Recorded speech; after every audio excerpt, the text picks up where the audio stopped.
MS does suck. MS mucks with your central nervous system, almost everything about your body, your muscles, your organs, your ability to speak, your ability to understand, your ability to move, your ability to breathe, the things you feel, the things you taste, the things you smell, the things you hear. I went through a very long stage of learning how to cope with it. Always taking away. You never get anything back. MS took everything from me, everything I thought was important, everything I valued. I used to jump in a trampoline and swim with the kids and play baseball, football. MS has affected me being a mom because I'm sorry. Plan for the worst and hope for the best is kind of the way I'm looking at life. Every day, I'm inspired by people with MS who say to me, "What can I do to help?" It's the entire community that enables the progress that has happened over the last 15 years.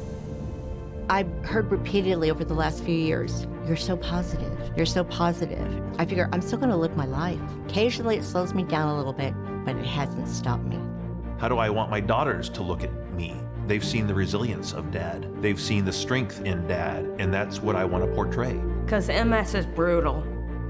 MS isn't fair. MS is harsh. But MS is also a great teacher. I just don't want people to be isolated in their sorrow and instead kick ass. I walk in a lot of gratitude to be able to see this beautiful world and to be able to dance and walk, to be able to. That's a major type of freedom.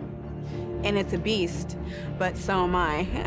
Despite MS, I will keep riding my bike. I will continue to live the life that my daughter expects me to live. I will continue to be the strongest mom that I possibly can. I won't let MS change who I am inside. I will still dance with my husband. And I'm going to stay being a father as long as they'll put up with me. Multiple sclerosis may be a part of who you are, but it doesn't define you as a person. I will never stop. I will never quit.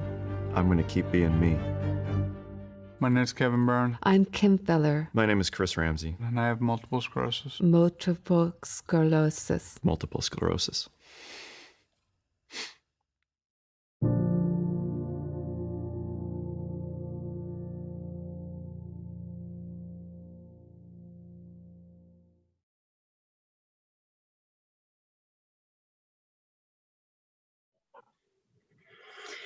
Good afternoon and welcome to the annual Little Black Dress Luncheon. I'm Kathleen O'Donnell, President of the Upper Midwest Chapter of the National Multiple Sclerosis Society. Not a real luncheon today, but I'm pleased that we found a way to keep this tradition going and that you are here with us.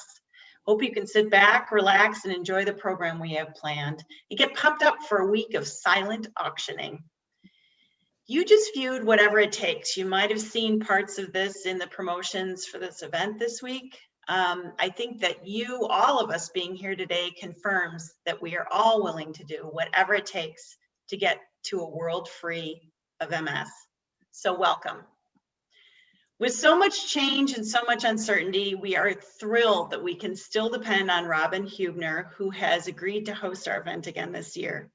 She is a skilled and much loved news reporter for both WDAY and the Forum, as well as a proud mother of two and a longtime supporter of the National Multiple Sclerosis Society. Thank you so much for your dedication to the society and what it represents, Robin. And now over to you. Kathleen, I wouldn't be anywhere else today, so I'm thrilled to be part of this event again. I'm excited to officially welcome all of you to the 15th annual Little Black Dress Luncheon, sponsored locally by gold sponsor Sanford Health and WDAY, and a host of so many other loyal regional businesses who have been true to this worthy cause over year, as well as some new champions. So let's start off our time together hearing from our friends at Sanford Health. Hello, I'm Dr. Susan Scarberry, here with Dr. Scott Belliston.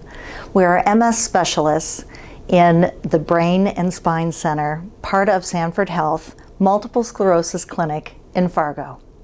Thank you for allowing us to participate in the Little Black Dress fundraiser from the National MS Society. We are grateful for our working relationship with the Society, which allows us to help our patients and their families navigate through this journey.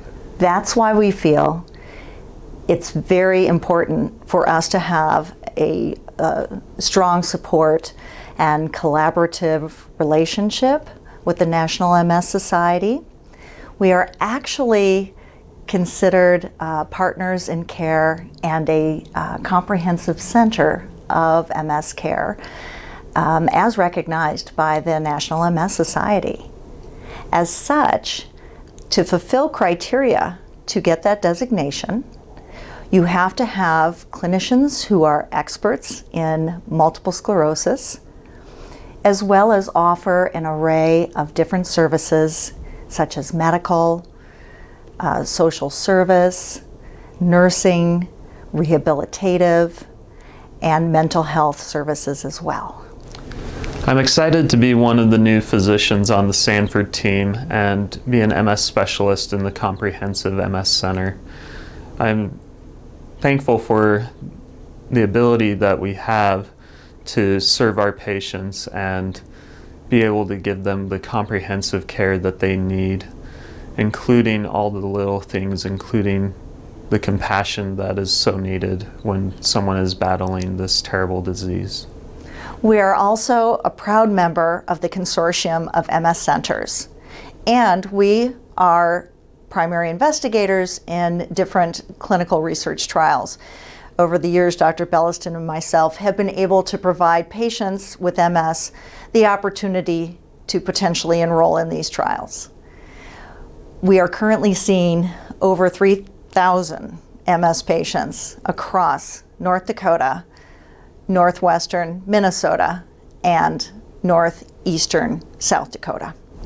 Thank you to everyone who participated in this fundraiser, the Little Black Dress, through the National MS Society, and your support of the Society. We hope that you have a great evening and that you're able to enjoy the online auction and stay safe.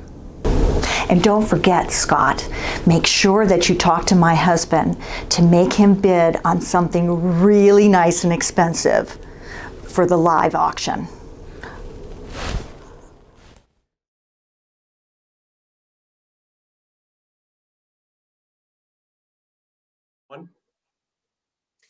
Well, I do hope that very important message from Dr. Scarberry got to the right ears regarding bidding.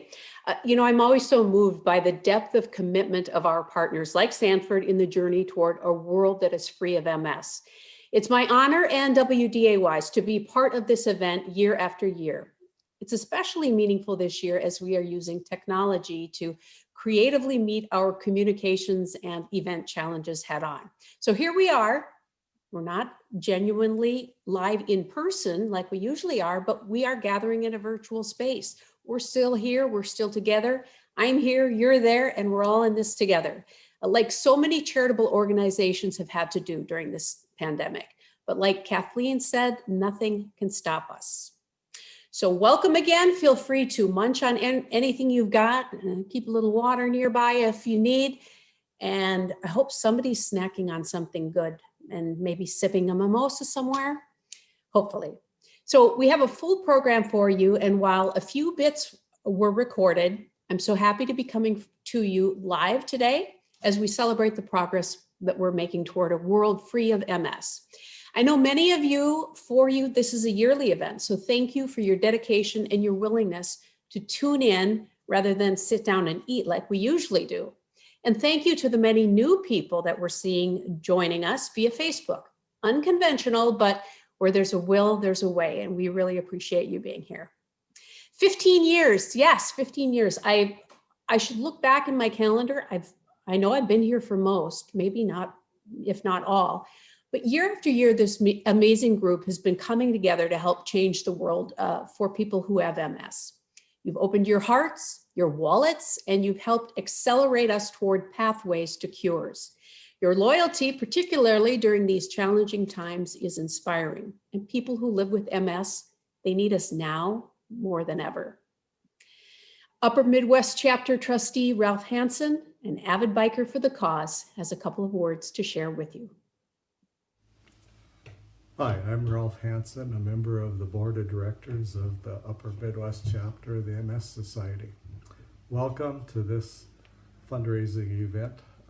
Fundraising, as you might imagine, is a bit cumbersome in a pandemic, and that's what we're fighting.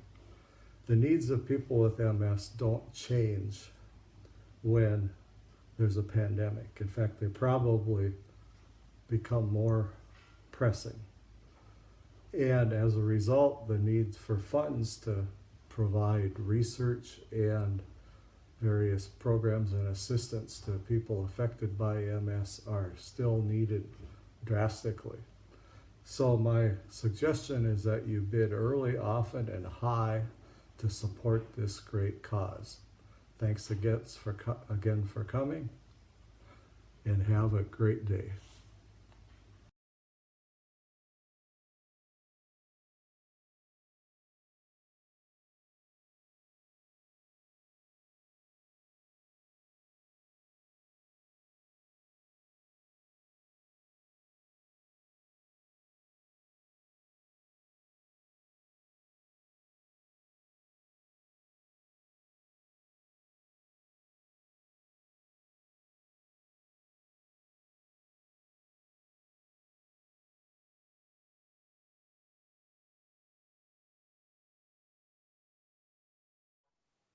All right, thank you, Ralph. His dedication is truly amazing. While there is no in-person silent auction this year, the Little Black Dress silent auction you know and love, it's online, just like we are. And it works like any other silent auction. You can be outbid, so beware. So like Ralph said, bid early, bid often, bid high. Register now if you haven't already at mslbd2020.givesmart.com. and let the bidding wars begin. It's free to register. It works really smoothly. You can preview items. You can put them on your watch list, bid on them, and tell others about the finds that you've come across, or not. If you really have your mind set on that, don't tell anyone, but the more the merrier. You will get notices on your phone whenever you're outbid, so your phone will sort of ping you. It's a lot of fun. There are a lot of great items to be had. The silent auction will run through October 30th at noon, so you got a whole week to take part in that. You can also buy raffle tickets for the Baker's Delight package. Now that's for the next 30 minutes only though. You can also donate directly at the same site. We will be drawing that raffle winner at 12:55 today. So with the auction, the donations, the raffles, and the help of our generous sponsors, we have a goal to raise $15,000 today. And we know that you'll help us get there. Katie, let's check in with you. How much have we raised so far? All right, we have raised $9,360. So we are about $5,600 away from our $15,000 goal. That is excellent. And we're just getting started. And we've got a lot more ahead here over this noon hour. And like I mentioned, the silent auction is going to go for an entire week. So lots more to go. All right. At this time, I'd like to turn things back over to Kathleen for more exciting details on the progress that we have made because of you. Thank you, Robin, and thank you especially to our additional gold sponsor media partner, WDAY, for your help in promoting this event and many society events throughout the year. It was so great and easy to chat with you this week for the wonderful forum story, so thank you for that. Thank you for being a vital part of the MS movement and encouraging others to join us. Thank you all for being here today. Until we end this disease forever, we will do whatever it takes to accelerate breakthroughs with your help. What began with one woman's vision and commitment is today a 50-state network leading global change to create a world free of MS. We've paved the way for all of the nearly 20 treatment options available today, none of which existed 30 years ago. We've brought the world together to set standards for diagnosing MS quickly and accurately, and to crystallize the distinction between relapsing, remitting, and progressive MS. We have uncovered the role of immune cells in disease progression and treatment, and the possibilities of restoring function through myelin repair and nervous system rewiring. We have funded over 1,000 early career researchers who have since been behind nearly every major breakthrough in treatment. We've driven billions of dollars in federal research funding, won state-level reforms for quality respite services and home modification tax credits, and ensured that the voice of those with MS is always heard in courtrooms and boardrooms where we fight for access and affordability, in media where we tell our stories, and in the halls of power where we make our needs known. We've built a network of resources and events, including virtual ones, that help people affected by MS live less isolated, more informed, happier lives. And whether that means one newly diagnosed person finding the education program they need online, 50,000 people benefiting from the in-depth, personalized support of MS navigators, or 300,000 people stepping forward to walk MS each and every year, even during a pandemic, when it meant that your team was walking in the basement, around the block, or in the next state over instead of celebrating together. Team captains this year found a way to cheer on their team and other teams across the country from a distance. We proved, like never before, what "we are stronger together" really means. This is what's possible when we put the voices and needs of people affected by MS first, convene people in person or virtually, and catalyze progress on a global scale, making the most strategic use of every dollar our movement raises.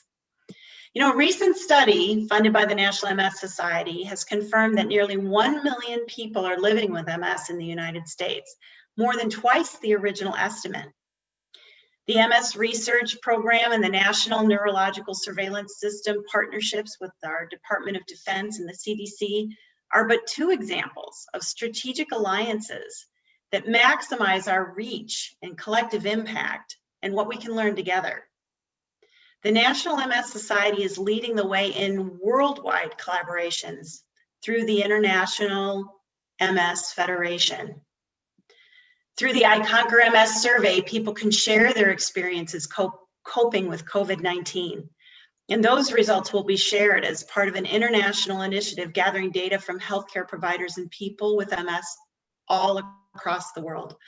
These and more breakthroughs just like them have helped us better understand the disease and its impact. And you make that possible. So much to be grateful for, Robin. One of our other chapter trustees, Michael Olson, and his daughter, Randy, have just the words and music to capture the gratitude that I, and I'm sure all of you watching, are feeling.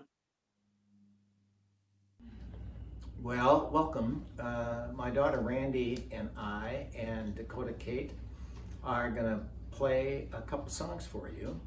And we hope you get involved with what's going on today and has been going on as far as contributing to this great cause. This is, of course, the Little Black Dress, where I think 5 years ago I let everybody know I had MS for 30 years. And I'm always thankful that they talked me into that. So if you're willing, I would love you personally, I'm asking, to contribute and be part of the cause. So a couple numbers coming up. Thank you. Okay, this is a little ditty. Another ditty? Another ditty. Two ditties? Yeah. That I wrote a while ago about this fair city of Fargo, North Dakota, and how no matter how many times you move away or what happens, this town is always here for you. And that's what this song is about. So here we go.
Beautifully done. Thank you so much.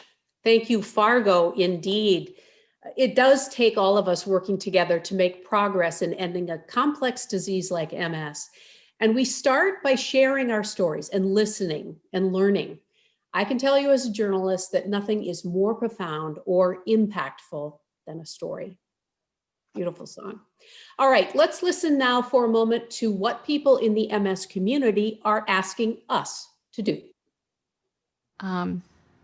My name is Emily, and I live with MS.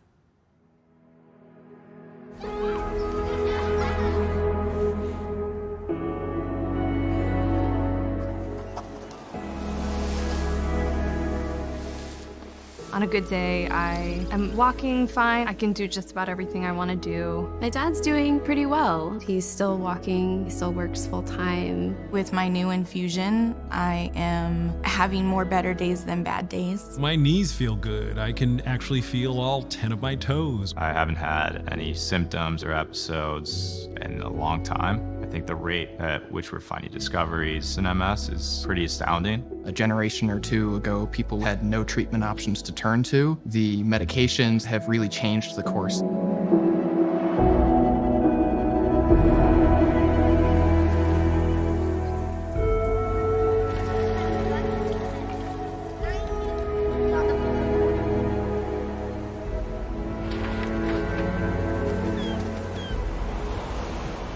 When Jean was diagnosed, she had been an avid cyclist, biking 40 miles every single morning. People call me Dash. That's my nickname, because how I move rather quickly.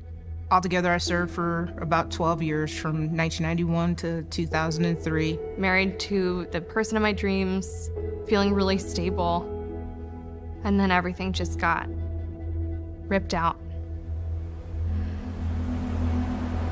Within a couple of years of her diagnosis, she was wheelchair bound, and just a few years later, she was bed-bound quadriplegic.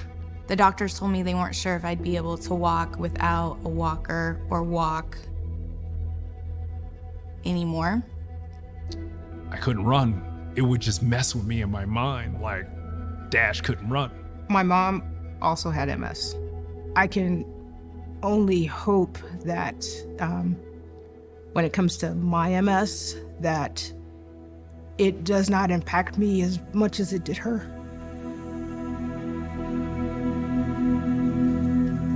You cry because you mourn your former self. I'm thinking about my body holding up every day for the rest of my life. And that sucks. That really sucks.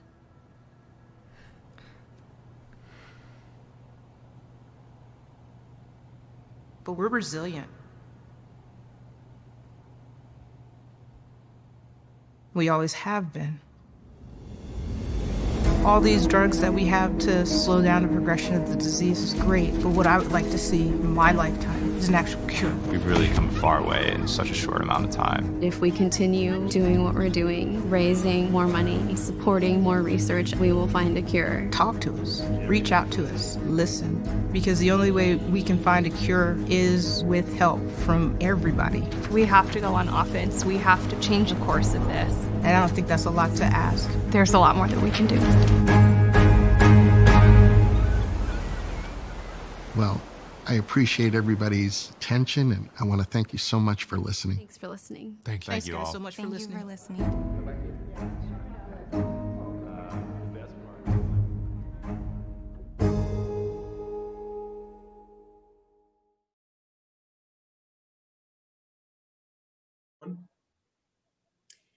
Go on offense, indeed. I love that. And it's what we need to do to help in this fight. I'm really excited now to introduce our keynote speaker today, Maureen Kenney. She's been sharing her story to inspire people to action all over the country. Maureen lives in New York with her husband of 34 years, Brian. She's the mother of 6 children and was diagnosed with MS in 2002. Maureen has been an advocate in the MS community for many years, empowering others by sharing her personal story of living with the challenges of MS. She has successfully raised a beautiful family and found hope in the roller coaster ride that is MS. Welcome, Maureen. Thank you so much, Robin and Kathleen and Katie, for having me today. I am so grateful to be joining you for this very amazing event, and really honored to be able to support the National MS Society.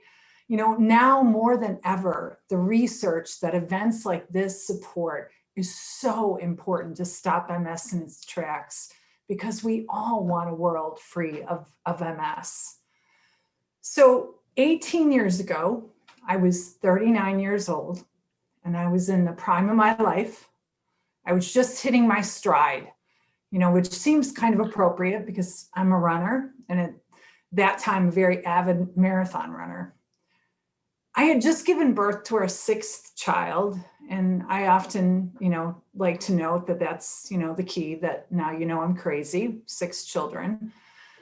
My husband and I, we always wanted a big family. The kids ranged in age at that time from 13 and a half to 4 years old, or 4 months old, excuse me. I'm getting ahead of myself. You know, I was up to my elbows in diapers and laundry, and there were dishes always in the sink. And, you know, there was never a moment to spare because there was always something to do. And so the summer of 2002, it was a really hot one for Buffalo, which obviously Buffalo, you know, you say Buffalo, you think of snow, right? More than having a hot summer, but we were having a particularly warm one that year. And I had spent the summer running the kids around to all their activities, in and out of the car, lugging a car seat that, you know, took a toll on my back, or at least that's what I thought was causing the numbness in my feet. And the fatigue I was feeling was, at times, it was really overwhelming. And of course, I was chalking that up to not sleeping because I had a newborn in the house. You know, and being an older mom, I was 39 at the time when I had our 6th child, you know, but it was significantly different this time around.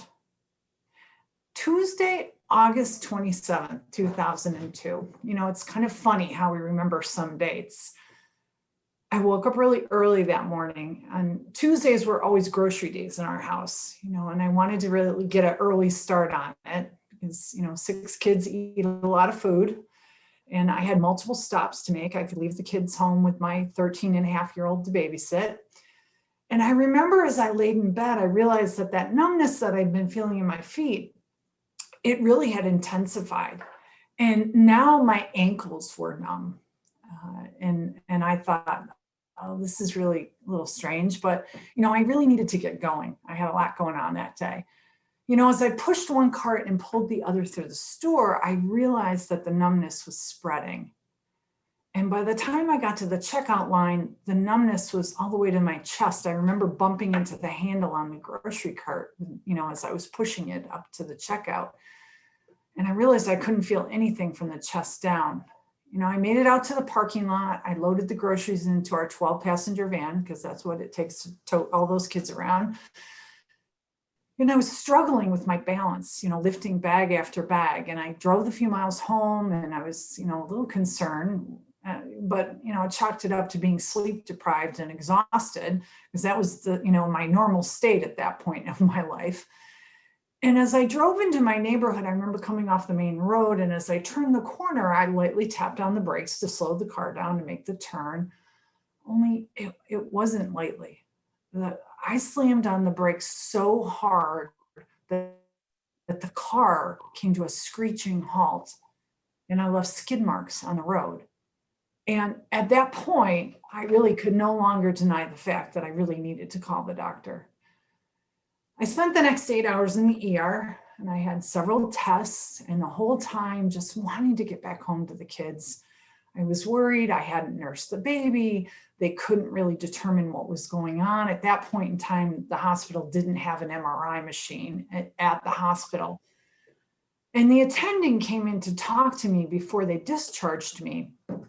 He went over, you know, the findings of, you know, the tests that they had done with my husband and I. And at the end of that conversation, he kind of took me by the hand and he looked at me and he said, you know, you're under a lot of stress. You know, you have 6 children, including a newborn at home. I think you need to go home and look inside yourself. Look inside myself. What did that mean? I was baffled. My husband looked at him and said, she can't feel anything from the chest down, and you think it's all in her head? The attending said, well, you know, I'm not saying that, but, you know, you should follow up with your primary. Now, luckily, my primary ordered an MRI the next day. He had suspected MS. Now, Western New York, I live in Buffalo, New York, has one of the highest prevalences of MS in the country. Within 24 hours, I did have the diagnosis. I had transverse myelitis. I had relapsing multiple sclerosis. I had a lesion in my thoracic spine, very large one, and I had a lot of lesions in my brain. Now, as the doctor gave me the news, I kind of remember thinking, great, you know, it's not what I thought it was. You know, all these things were running through my head of what it could be, except for the real reason. That never crossed my mind. You know, but what did this diagnosis mean? You know, and more importantly, how was it going to affect my daily life? You see, I really had no clue what MS was and what this diagnosis meant. I really had no idea. And I can tell you, I was really terrified.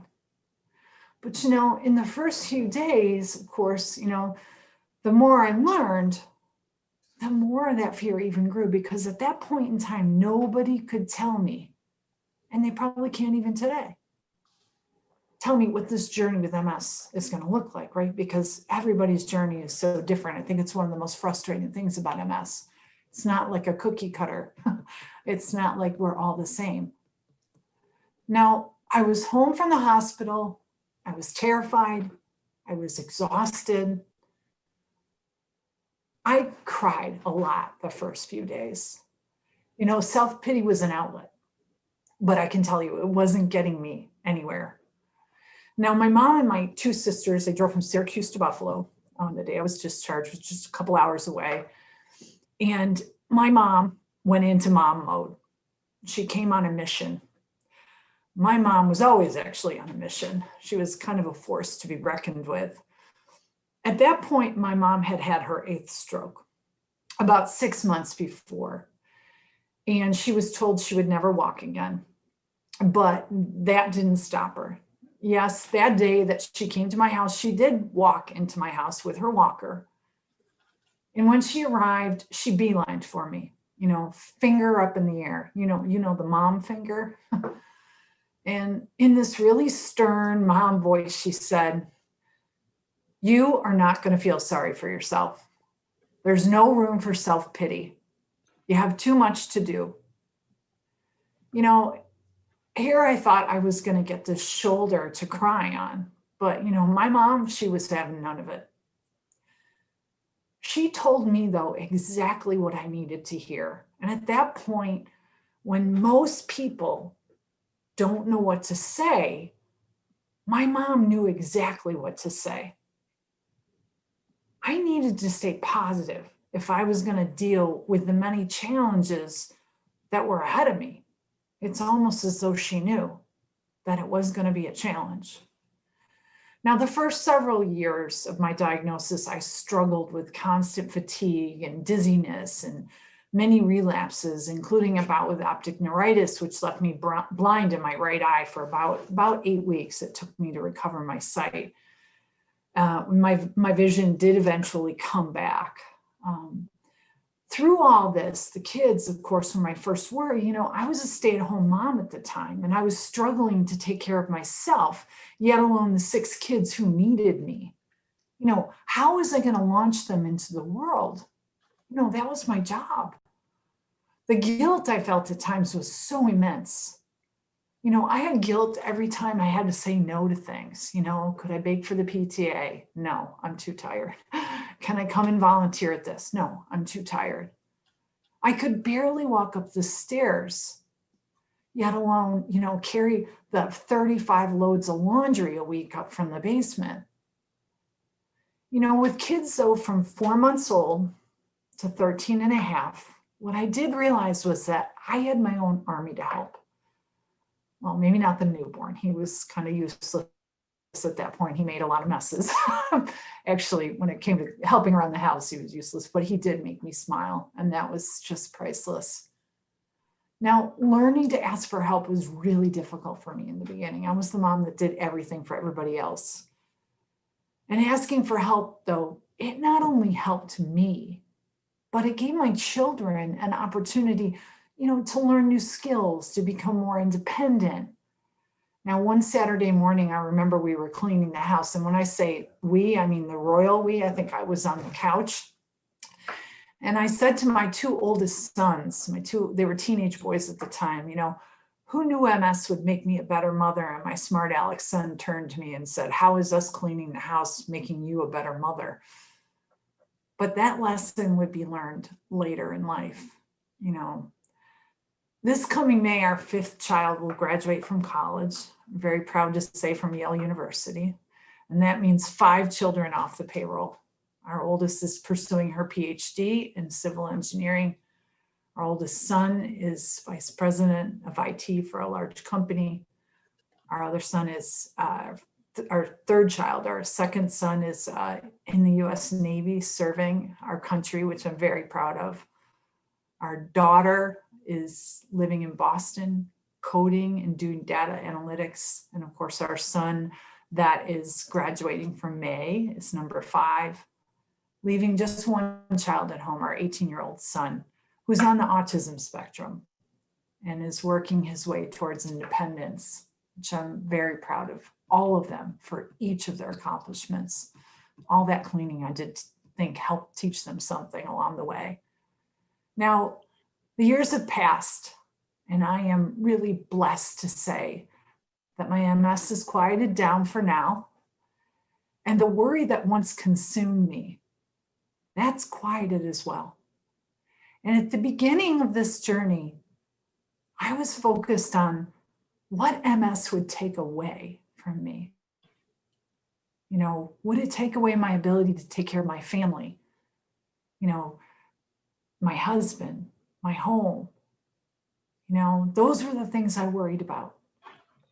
18 years later, I live a life of gratitude for all the help that I've received along the way and the support.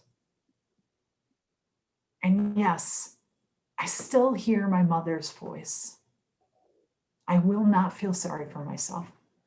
There is no room for self-pity because I do have too much to do. I'm really grateful to all of you for joining us today, and I'm gonna pass the mic back over. And once again, thank you, Kathleen and Katie and Robin and the National MS Society for all you're doing for us as patients every day to live a life of a world free of MS. It's a goal for all of us. Thank you. Maureen, thank you so much for sharing your story. It was beautiful. You were worried about launching your kids. You did far more than that. You've raised a beautiful family, and look at, you're here to tell us all about it. And I'm so grateful that your MS is quieted down. Let's hope it stays that way. Thanks so much, Maureen. We all have so much to do. We can't do it alone, and that's why we're here. We want to take a few moments to thank the individuals and companies whose generous support made this virtual luncheon possible. Special thanks to our longstanding gold sponsors, Sanford Health and WDAY. I know that Dr. Scarberry and Dr. Belliston, who are also serving MS patients as we speak, are grateful to be part of this really tight community and to champion the cause and breakthroughs for so many of you who are their patients. They promise to watch this event either live or recorded. Our bronze sponsors are Biogen, Dakota Medical Foundation, Eide Bailly, High Road Partners, and Michael J. Olson Communications. And thank you to our other in-kind partners, including the man behind the curtain, Christopher Flatley, He's bringing this Facebook Live production to you, and he's been the genius behind many of the Society's Facebook Live events this year since COVID hit.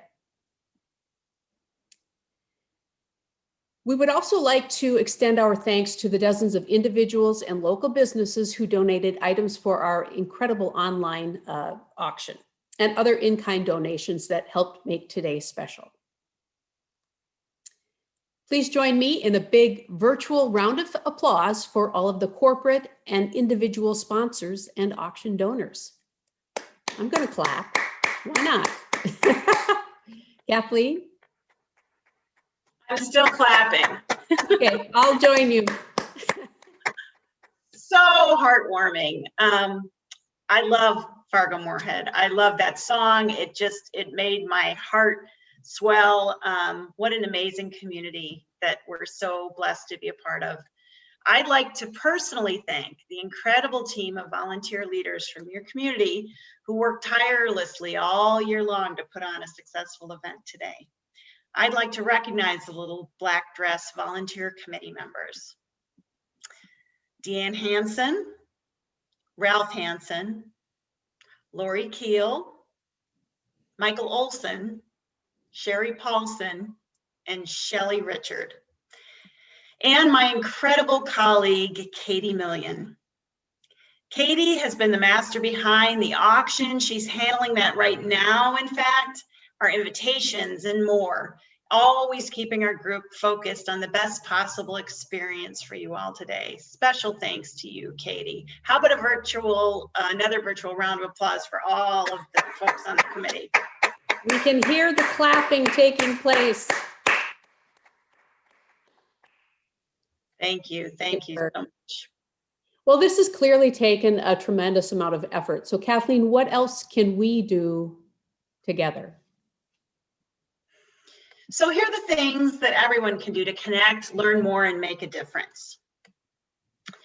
Every Friday, we have an amazing online feature called Ask an MS Expert. These free webinars are live every Friday at noon Central and recorded and searchable if you want to go back. So you can actually go back and find today's Ask an MS Expert, which was focused on wellness strategies. And there's many, many more, including some in Spanish. You can call or reach an MS Navigator online or refer a friend. MS Navigators are caring partners for people whose lives are impacted by MS, doing just what their name says, helping people navigate everything from being newly diagnosed to workplace accommodations to finding a support group.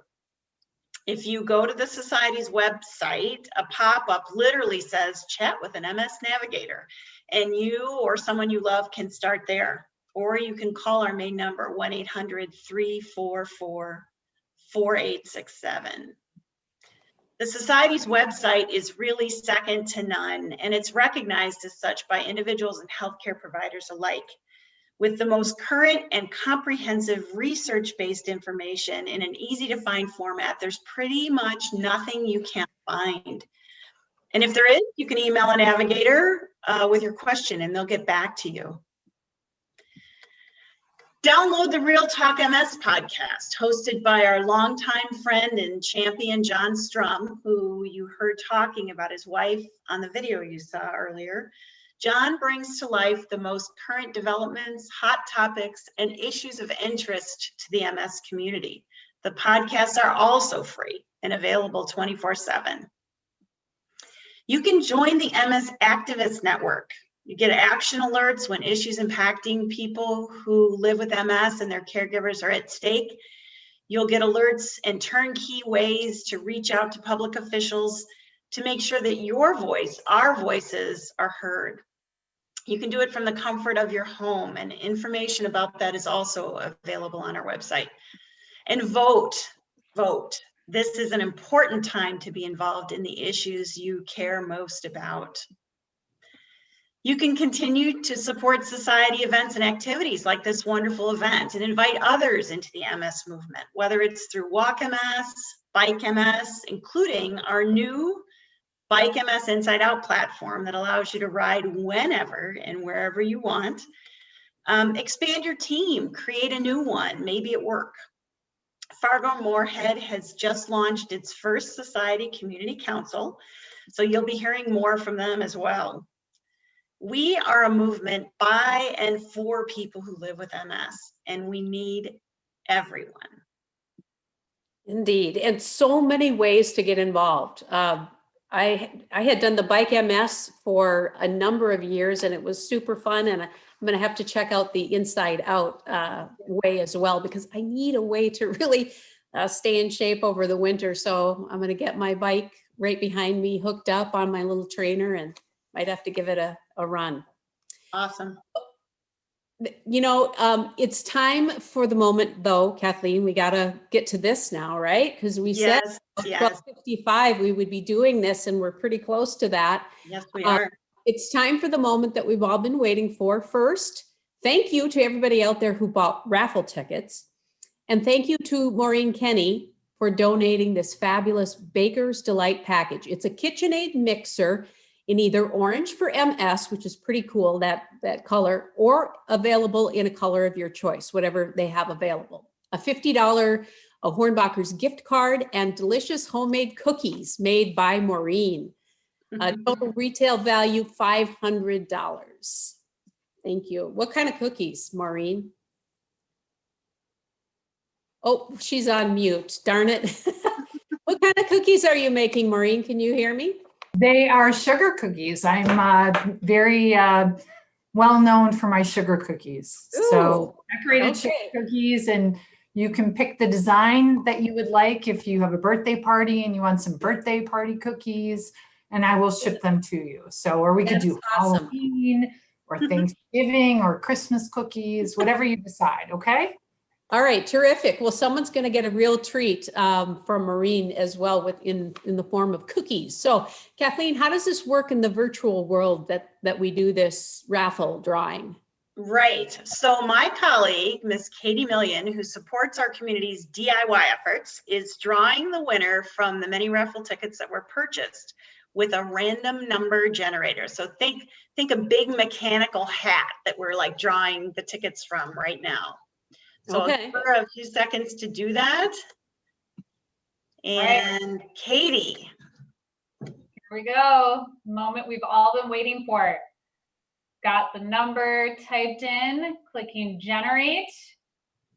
Number 43. Pull up my list. The winner of the raffle is Susan Scarberry. Oh, wow, Dr. Scarberry. That's awesome. Perfect. Good for her. Great. Just great. Congratulations, Dr. Scarberry. Your wish came true, right? I hope she likes to bake and enjoy. I hope she likes cookies, which who doesn't? All of those things. So congratulations to Dr. Scarberry. Well, if you haven't registered for the rest of the silent auction yet, get at it, because you got to do it. If you haven't yet bid, go for it. And let's take a look at the chat to see where we are against our goal. Katie, what are people saying in the chat about the silent auction? Yes, well, so the silent auction just opened to the public. Please go view the items. We have some great things available. People in the chat, they absolutely loved Michael and Randy and Dakota's performance. That was a huge highlight. They loved Maureen's keynote speech. That was amazing. I got a little teary-eyed myself. Maureen, you were such an inspiration. People are very happy for Dr. Scarberry and her winning the raffle. Just a quick donation update. We are now at $9,500, which is so exciting. We are $5,500 away from reaching our fundraising goal. So we encourage everyone to go to our GiveSmart page. You do not have to register for the auction to make a donation, which is great. Yeah, so thank you everyone who's joined today and who's already registered and started bidding.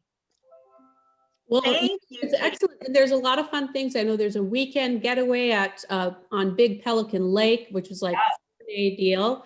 There are gift cards and Bison game day baskets and lots of wine baskets, alcohol. Yeah, lots of good stuff to bid on. So, and remember that you have until next Friday at noon to place that winning bid on the items that you love the most, and to tell your friends to get involved too. You can help us reach our goal by this time next Friday. So I'm going to close with one more thank you to Kathleen and the staff of the Upper Midwest chapter of the National MS Society, along with the Little Black Dress Fargo-Moorhead Committee, for making all of this, and most importantly, life-changing MS breakthroughs possible. And for asking me again to be part of this event. This is the first time doing this virtual, so it's fun. We can make anything happen, right? You got a computer and that's all you need just to make it happen. This event really is close to my heart. I've been doing it for many years, and I do hope to see you all next year. Hope we can be together next year. If we can't, we'll do it just like this again. And we just got to do this to ensure a future without MS. Robin, thank you. Doesn't even come close to how I'm feeling and how I know everybody who's watching is feeling. You are a champion, and we couldn't be more grateful to have you as part of the family. Our sincere gratitude again to all of you who are watching, whether it's live Friday afternoon or you've just arrived on our Facebook site and watching a recorded version of this wonderful event. I'm forever amazed by your passion and commitment to a world free of MS. Maureen, thank you. Katie summed it up really well. An inspiration. And your mother, I wish I could have met your mother. She sounds like an amazing woman, and that you've carried on her legacy, and you're going to tell us all to get busy because we have a lot to do, and we do.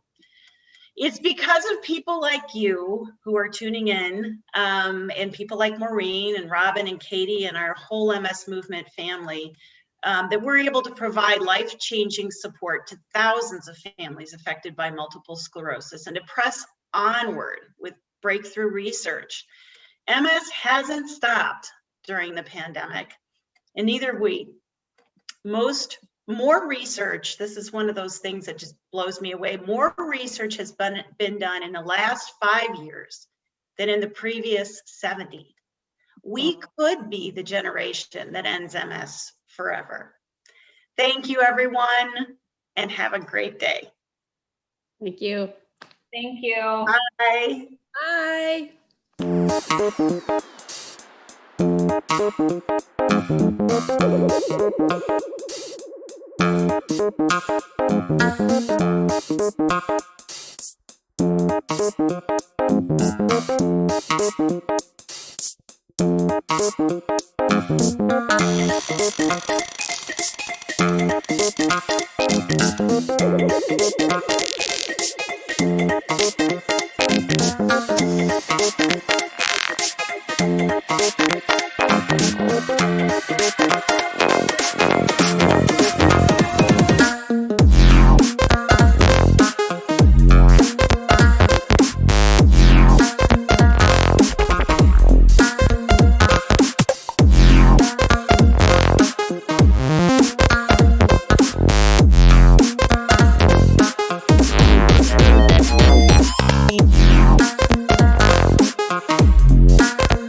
Thank